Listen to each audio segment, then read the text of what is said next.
எனக்கு சிவராமண்ணாவுடைய அனுபவம் கிடைத்தது. நான் தினக்கதிரிலே செய்தி ஆசிரியராக கொஞ்ச காலம் பணியாற்றி கொண்டிருந்த போது கிழக்கு மாகாணத்தை மையமாக வைத்து அவர் மேற்கொண்ட அப்போது அவர் முழுமையான ஒரு ஊடகவியலராக தன்னை மாற்றிக்கொண்டார். ஆனாலும் கூட அன்றைய சமயத்திலே இரவிரவாக சில சந்திப்புகள் நடக்கும், தினக்கதிர் அலுவலகத்திலும் நடக்கும். அவர் துரைரட்னம் அண்ணன், நடேசன் அண்ணன், கென்னடி, கிழக்கு பல்கலைக்கழக விரிவுரைகளாக இருந்தவர், அவர்களை அனைவரும் இணைந்து கிட்டத்தட்ட தமிழ் தேசிய கூட்டமைப்பை உருவாக்குகின்ற அல்லது அதற்கு ஊடான ஒரு பரப்பை சாதகமாக்கிக் கொள்கின்ற ஆரம்பகட்ட முயற்சிகளிலே அவர்கள் மிக தீவிரமாக ஈடுபட்டு கொண்டிருந்தார்கள். அப்போது சிவராமண்ண பொதுவாக நான் அந்த விடயங்களை அவரோடு பேசுவதில்லை என்றால், நான் ஒரு ஊடகவியலராக இருந்தபடினாலும் இது ஒரு உள்ளார்ந்த நகர்வாக இருக்கின்றபடினாலும் நான் அதை தெரிந்தும் நான் அவரோடு அதை பெரிதாக பேசிக்கொள்வதில்லை. ஆனால் சில சமயங்களில் அவர் சொல்வார், நாங்கள் எல்லாரும் சேர்ந்து வேலை செய்ய வேண்டிய ஒரு நிலைமை உருவாகி கொண்டிருக்கிறது, அதை செய்ய வேண்டும் என்று சொல்வார். உண்மையில் அவருடைய ஆரம்ப கால கட்டுரைகளில் அவர் தான் அமைப்பு சார்ந்த நிலைப்பாட்டிலிருந்து அவர் அதை பார்த்திருந்தாலும் கூட பிற்காலங்களிலே ஒரு தமிழ் தேசிய நிலைப்பாட்டை, குறிப்பாக போராட்ட நிலைப்பாட்டை அவர் மிக வாசாலியமாக அவர் உள்வாங்கினார். அதை மிகச்சரியாக அவர் உள்வாங்கி இருந்தார். அதிலே அவருக்கு விமர்சனங்கள் இருந்தன. ஆனாலும் கூட எனக்கு அவரிலே ஒரு மிக பிடித்தமான ஒரு அம்சம், ஒரு போராட்ட நிலைமைகள், கால சூழ்நிலைகள் மாறுகின்ற போது எப்படி ஒருவர் தன்னை மிகச்சரியான நியாயத்தின்பால் தன்னை தகவமைத்துக் கொள்ள முடியும் என்பதற்கு சிவராமண்ணா ஒரு மிக முக்கியமான உதாரணமாக இருந்தார். அன்றைய காலகட்டங்களில் அவருடைய பயணங்களிலே மிக நாட்டம் உள்ளவராக இருந்தார். கிழக்கு மாகாணத்தினுடைய அடித்தொங்கல் வரைக்கும் போவார். ஒருமுறை போயிட்டு வந்து சொன்னார், உகன பிரதேசத்திலே இருக்கக்கூடிய மக்கள் தமிழில் பெயர்களை கொண்டிருந்தாலும் கூட அவர்கள் சிங்களத்தில் பேசுகிறார்கள், எங்களுடைய நிலம் பறிபோய் கொண்டிருப்பதற்கு அது ஒரு மிக முக்கியமான உதாரணம் என்று சொல்லி அம்பாறையை கடந்து கீழே போய்கொண்டிருக்கின்ற அங்கெல்லாம் காலங்களை செலவழித்து விட்டு இரவு வந்து அவர் அந்த ஆசரதியாக அது படுத்து கொண்டிருக்கும் போது பார்க்க பரிதாபமாக இருக்கு. இவ்வளவையும் ஒரு ஊடகவியலாளர் கஷ்டப்பட வேண்டும், இவ்வளவு பயணங்களையும் அவர் மேற்கொள்ள வேண்டும் என்ற ஒரு நிலைப்பாடு இருக்கும்போது அடுத்த நாள் காலையில் அவரை கேட்பேன், என்ன இவ்வளவு கஷ்டப்படணுமாண்டு. இல்லைடா, அப்போ நாங்கள் ஒரு இடத்துல இருந்து அறிக்கையிடுவது ஊடக பணி அல்ல, அல்லது ஒரு இடத்துல இருந்து எல்லா மூலங்களும் எங்களுக்கு தொலைபேசி வழியாக கிடைத்துவிடும், அதைத்தான் அறிக்கையிடுவது என்பதும் எங்களுடைய பணி அல்ல. அதற்கு அப்பாலே அந்த மக்களை புரிந்து கொள்வது, நிலங்களுக்கு போவது, புவியியல் பரப்புகளின் ஒவ்வொரு திசைகளுக்கும் பயணிப்பது, அங்குள்ள நிலைமைகளை அவதானிப்பது என்று அவருக்கு ஒரு மிக பிறந்த தேடல் இருந்தது. அந்த தேடல் தான் பிறகு அவரை அந்த வடகிழக்கு தமிழர் தாயகத்தினுடைய அந்த பிரிவு ஒன்று ஏற்பட்ட போது கூட மிகச்சரியான வழியிலே அதை எடுத்துச் சொல்வதற்கு அவருக்கு காலாக இருந்தது. அவர் தன்னை அந்த நிலத்தின்பால், தாயக நிலத்தின்பால் அவர் காட்டியிருந்த ஆர்வமும், இந்த மக்களை அவர் புரிந்து கொண்ட விதமும் அவரை எப்போதும் நியாயத்தின்பாலே செயற்பட வைத்தது. அந்த வகையில் அவருக்கு இருந்த அந்த தேடல் குறிப்பாக தனியே எங்களுடைய மண் சார்ந்தது மாத்திரமல்ல, உலகம் சார்ந்ததாகவும் இருந்தது. சர்வதேச அளவிலே வெளியாகின்ற நூல்களை நிறைய தேடி வாசிப்பார். எங்களை காணும் போதெல்லாம் கேட்பார், இந்த போன கிழமை ஜேம்ஸ் டிஃபென்ஸ் வீக்லியில் என்ன வந்தேன்னு தெரியுமா உனக்கு கேட்பேன். அந்த கேள்விக்காண்டியே சிலவளை நாங்கள் எங்கேயாவது தேடி எடுத்து என்ன ரெஃபரன்ஸ் இருக்குன்னு சொல்லி தேடி வாசித்து வைக்கிற ஒரு தன்மை ஒன்று இருந்தது.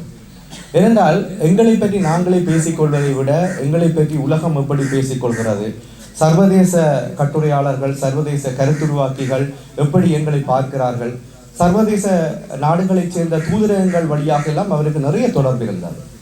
அந்த தொடர்பின் வழியாக அவர் நிறைய கலந்துரையாடல்களை மேற்கொண்டிருந்தார். தனது தரப்பு நியாயங்களை சொல்வார், அங்கிருந்து கேட்டு வருகின்ற நியாயங்களை எங்களுடன் பகிர்ந்து கொள்வார். ஒரு மிக பரந்த ஒரு ஊடகவியலாளர் என்ற ஒரு முழு பரிமாணத்துக்குள்ளே அவர் வாழ்ந்து வந்ததை, அவர் செயற்பட்டு வந்ததை உண்மையிலே நாங்கள் பெருமையோடு இன்றைக்கு நாங்கள் நினைவு கூறுகின்றோம். எங்களுக்கெல்லாம் ஒரு பெரிய வழிகாட்டியாக இருந்தார். எதை எப்படி செய்ய வேண்டும், எதை எப்படி முன்வைக்க வேண்டும் என்பதெல்லாம் அவர் மிகச் சரியாக இருந்தார். ஒவ்வொரு விடயத்தையும் மிக ஆழமாக நேசித்தார், அதை வெளிப்படையாகவே சொல்லிக்கொண்டார். நாங்கள் யாழ்ப்பாணத்திலே நமது நாடு பத்திரிகையை ஆரம்பித்த போது அதனை தமிழ்நெட்டிலே அதை பிரசுரித்து அந்த விடயத்தை அவர் இப்படியான ஒரு பத்திரிகை ஒன்று வெளிவருகிறது என்பதை அவர் சொன்ன போதெல்லாம் எங்களுக்கு நான் கேட்டேன், சிவராமனே இதெல்லாம் இப்போ சொல்லணுமான்னு சொல்லி. இல்லை இதெல்லாம் வரலாற்று பதிவு. அதுக்கு பிறகு ஏதோ ஒரு காலகட்டத்தில் நாங்கள் எல்லாம் முடிந்து திருப்பி தேடிக்கொண்டு போகும்போது அந்த சிவராமனுடைய கட்டுரைகள் அங்கே இருந்தன. அதே போல் தமிழ்நெட்டின் வழியாக அவர் ஆற்றிய சேவைகள் உண்மையிலேயே ஒரு தனித்து இங்கே இருக்கக்கூடிய ஆங்கில தமிழ் பத்திரிகைகளுக்கும் அதிகமாக எந்தெந்த தளங்கள் கிடைக்கிறதோ அந்த தளங்களிலெல்லாம் எங்களுடைய நியாயத்தை மிக அற்புதமான புலமைத்துவ எழுத்தோடு அவர் சொல்லி வந்தார். தமிழ்நெட்டிலே அவர் வரைந்த கட்டுரைகள், அந்த ஆசிரியர் குழாமில் இருந்து அவர் வரைந்த கட்டுரைகள், தமிழ்நெட்டுக்கூடாக அவர் சொல்லிய செய்திகள் எல்லாம் மிக மிக முக்கியமானது. இன்றைக்கும் நாங்கள் பழைய செய்திகளை எடுத்து பார்க்கும்போது அல்லது தேவையான உசாத்துணைகளை தேடும் போதெல்லாம் சிவராமனுடைய கட்டுரைகள் எங்களுக்கு இன்றைக்கும் உதவி கொண்டிருக்கின்றன. சர்வதேச அரசியலை, உள்ளக அரசியலை அவர் தெளிவாக புரிந்திருந்தார். தெற்கு அரசியலையும் அவர் தெளிவாக புரிந்திருந்தார். அதுக்கு தான் நான் இங்கே வர வேண்டும். என்னுடைய இந்த நினைவு மீட்டலின் ஒரு கடைசி பகுதியாக தெற்கு அரசியலிலே அவருக்கு ஒரு ஆரம்பத்திலே ஒரு நாட்டம் இருந்தது. தெற்கு அரசியலிலே அவருக்கு இருந்த தொடர்புகள், குறிப்பாக ஆரம்ப காலகட்டங்களிலே அவர் சார்ந்த அமைப்பு ஜேவிபியுடன் கொண்டிருந்த தொடர்புகள் வழியாக தெற்கிலே எங்களுடைய நியாயங்களை, எங்களுடைய போராட்டத்தின் வலுவை, எங்களுடைய போராட்டத்தின் செல்நெறியை எடுத்து சொல்லலாம் என்ற ஒரு மிகப்பெரிய ஆர்வம் அவருக்கு இருந்தது ஆரம்பத்திலே. அதனை அவருடைய எழுத்துக்களிலும் அவர் எடுத்து காட்டியிருந்தார். பல சந்திப்புகளையும் நடத்தியிருந்தார். புத்திஜீவிகளுடனான சந்திப்புகள், தெற்கு அரசியல் கட்சிகளுடனான சந்திப்புகள், சமூக செயற்பாட்டாளர்களுடனான சந்திப்புகள் என்று பல சந்திப்புகளையும் சிவராமன் நிகழ்த்தியிருந்தார். அவருக்கு ஏராளமான சிங்கள நண்பர்கள் இருந்தார்கள், பத்திரிகை நண்பர்கள், ஊடகவியலாளர்கள், கட்சிகள் சார்ந்தவர்கள் எல்லாம் இருந்தார்கள். ஆனால் ஒரு கட்டத்திலே சிவராமன் ஒரு மிக தெளிவான முடிவுக்கு வந்தார். சிங்களத்தை நாங்கள் மாற்ற முடியாது, சிங்கள அரசியல்வாதிகளை நாங்கள் மாற்ற முடியாது, சிங்கள அரசியல் சூழலை எங்களால் மாற்ற முடியாது என்ற ஒரு தெளிந்த நிலைப்பாட்டுக்கு அவர் வந்தார். அது புத்திஜீவிகளாக இருக்கலாம், அரசியல் கட்சிகளாக இருக்கலாம், அல்லது சமூக செயற்பாட்டாளர்களாக இருக்கலாம். அவர்களுக்கு ஏதோ ஒரு வரையறை, ஆழமாக அவர்களுக்குள் இறங்கி இருக்கக்கூடிய கருத்தியல் தளத்துக்குள் அப்பாலே அவர்கள் எங்களுக்காக சிந்திப்பார்கள் அல்லது எங்களுடைய நியாயங்களை அவர்கள் ஏற்றுக்கொள்வார்கள் என்பதெல்லாம் ஒரு பொய்க்கதை என்பதை அவர் மிக தெளிவாகவே சுட்டிக்காட்டியிருந்தார். இன்றைக்கு நாங்கள் அந்த சந்தியில் தான் மீண்டும் வந்து நிற்கின்றோம். எந்த கட்டத்திலும் சிங்கள அரசியல் சக்திகளை, சிங்கள அரசியல்வாதிகளை, அடுத்து வரக்கூடிய ஆளும் தரப்புகளை நாங்கள் நம்பவே முடியாது என்றதை அன்றிலிருந்து இன்று வரை வரலாறு எங்களுக்கு திரும்பி திரும்பி திரும்பி திரும்பி சொல்ல வந்தாலும் கூட அதை மறுத்து நாங்கள் குறுக்கோட்டம் ஓடுவதற்கு நாங்கள் தயாராகி கொண்டிருக்கின்றோம். உண்மையில் சிவராமனாருடைய இந்த நினைவு மீட்டலிலே நான் சொல்லக்கூடிய விடயவும் அதான். எங்களை விடவும் சிங்கள அரசியல் கட்சியுடன், செயற்பாட்டாளர்களுடன் மிக நெருக்கமான தொடர்புகளை கொண்டிருந்தவர், ஆழமான கலந்துரையாடல்களை நடத்தியிருந்தவர். அவர் பட்ட அனுபவம், அவர் பெற்ற அனுபவம் என்பது சிங்கள அரசியல் சக்திகளையோ ஆளும் தரப்பையோ அல்லது அடுத்து வரக்கூடிய நம்பிக்கை தரக்கூடியதாக நாங்கள் கற்பனை செய்கின்ற விடயங்களையோ அவர் நம்ப தயாராகவே இல்லை. இதுதான் இன்றைக்கு எங்களுக்கு கிடைக்கின்ற செய்தி. சிங்களத்தில் இன்றைக்கு நாங்கள் இன்றைய அரசியல் சூழலோடு நாங்கள் சிவராமண்ணாவை மீட்டு பார்க்கும்போது, சிவராமண்ணாவை ஒரு உசாத்துணையாக கொண்டு பார்க்கும்போது எங்களுக்கு கிடைக்கின்ற செய்தி, நாங்கள் யாரையும் நம்ப முடியாது, எவரையும் நம்ப முடியாது, யாருக்காகவும் எங்கள் பெருமதியான வாக்குகளை நாங்கள் அளிக்கவும் முடியாது. ஆகவே எங்களுக்கு இருக்கக்கூடிய தெரிவுகள் எதுவென்பதை, எது சரியான தெரிவு என்பதை, அது பொது வேட்பாளராக இருக்கலாம் அல்லது நாங்கள் வாக்களிக்காமலே ஒதுங்கி இருக்கலாம், இந்த ரெண்டு தெரிவுகளிலே எது சரியானது என்பதை நாங்கள் விஞ்ஞான பூர்வமாக, அறிவியல் பூர்வமாக செய்ய வேண்டும். உண்மையில் இந்த ரெண்டு நிலைப்பாடுகளுமே ஒரு ஒருமித்த புள்ளியில் தான் இருப்பதை நான் உணர்ந்து பார்க்கின்றேன். அதாவது சிங்கள அரசியல் சக்திகளை நாங்கள் நம்ப முடியாது.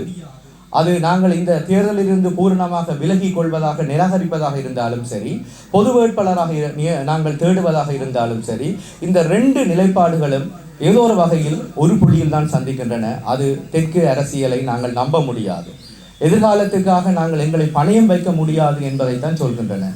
இந்த கட்டத்தில் நாங்கள் எது சரி என்பதை நாங்கள் எங்களுடைய கட்சி அரசியல் சார்ந்தில்லாமல் மக்கள் நலனை முன்னிறுத்தி ஒரு விஞ்ஞான பூர்வமாக, அரசியல் அறிவின் பூர்வமாக நாங்கள் தேர்ந்து எடுத்துக்கொள்ள வேண்டிய ஒரு கட்டாயத்தில் இருக்கிறோம்.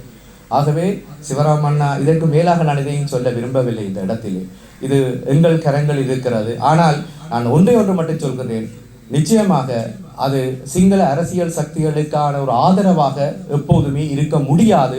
அது ஒரு தவறான வழிகாட்டலாகத்தான் இருக்கும் என்ற சிவராமண்ணாவினுடைய பட்டறிவை நாங்கள் மீண்டும் இந்த நினைவு கூறலிலே நாங்கள் எங்கள் மனங்களில் ஏற்றுக்கொண்டு நாங்கள் அடுத்த கட்ட நடவடிக்கைகளை பற்றி மிக துரிதமாக ஒரு முடிவெடுக்க வேண்டிய நிலையில் இருக்கின்றோம் என்று நினைக்கின்றேன். அந்த வகையில் சிவராமண்ணா என்றைக்கும் எங்களுடைய ஒரு உசாத்துணையாக இருப்பார். எங்களுடைய அரசியல் பாதை, எங்களுடைய போராட்ட பாதை, அவர் கற்றுத்தந்திருக்கக்கூடிய ஒரு பல்பரிமாணமிக்க ஒரு ஊடக ஆளுமை, இவற்றுக்கெல்லாம் அவர்தான் ஒரு முழு உதாரணமாக எங்கள் கண்முன் நிற்கின்றார். அவரை வணங்கி வரவேற்கிறோம். அதே போல ரஜிவர்மன் இளம் ஊடகவியலராக எங்களோடு பணியாற்றியவர், சிறந்த ஒரு ஊடக பண்புகளை கொண்டிருந்தவர். அவருடைய மறைவும் இன்றைக்கு அவரை நினைவு கூற வைத்திருக்கிறது. சிவராமண்ணா, ரஜிவர்மன் போன்றோரால் தான் தமிழ் ஊடகத்துறை இன்றைக்கும் தலை நிமிர்ந்து வாழ்ந்து கொண்டிருக்கிறது. அவர்களை இந்த கணத்திலே மீண்டும் மனம் தாழ்த்தி மனம் கசிந்து நினைவு கூறி விடைபெறுகின்றேன். நன்றி, வணக்கம்.